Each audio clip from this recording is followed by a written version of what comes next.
Un hôpital figé, dont la construction a été stoppée net. Pareil pour cette route désertée par les ouvriers et les engins.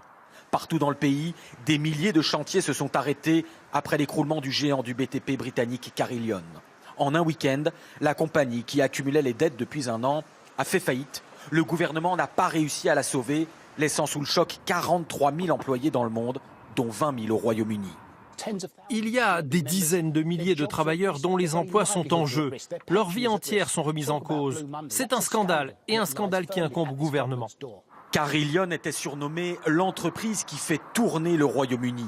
Elle construisait aussi bien des lignes de chemin de fer que le siège des services secrets, et ses multiples filiales assuraient des services à des millions de Britanniques, notamment dans les services publics. Carillion gérait entre autres 875 établissements scolaires, 50 prisons, 200 blocs opératoires et plus de 11 000 lits d'hôpitaux. Aujourd'hui, le gouvernement a promis de continuer à payer les contrats des salariés affectés dans ces services publics.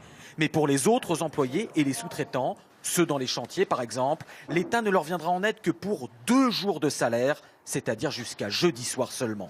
Une pratique qui n'étonne pas ce professeur de sciences politiques.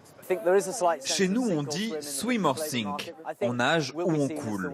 Ces 2 jours de salaire sont à l'image de notre modèle politique et économique, beaucoup plus anglo-saxon, comparé à ce qu'on voit chez vous en France, où généralement les syndicats sont plus puissants et où les droits des travailleurs sont mieux protégés. Et ce soir, la polémique enfle avec cette question posée par les partis d'opposition au gouvernement. Fallait-il vraiment confier autant de clés, autant de contrats stratégiques à une seule entreprise dans le pays ? Une entreprise privée de surcroît.